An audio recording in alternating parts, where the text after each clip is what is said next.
น้องคนนี้เรามาสาคูบสมอเรืองานโอสคูเยโดซึ่งความหมายของมันก็คือการยึดมั่นความหวังการเริ่มต้นใหม่กับแฟนคนใหม่เยโด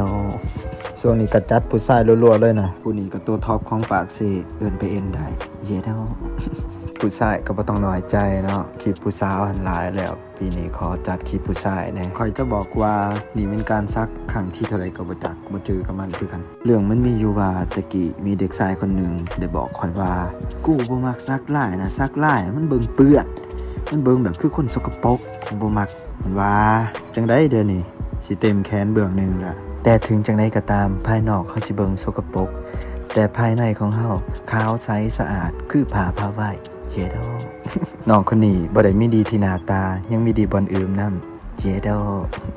ตูมเสียวน้องคนนี้เรามาซักอยู่ที่แขนขวากาสมอเรือเนาะหลายคนมักถามว่าซักลายเจ็บบ่อ้ายบอกได้เลยว่าบ่ฮู้เนาะ สร้างบ่เคยซักจักเทื่อ การซักลายมันก็บอกถึงตัวตนของเฮาเนาะว่าเฮาเป็นคนที่ฮักเดียวใจเดียวเยโด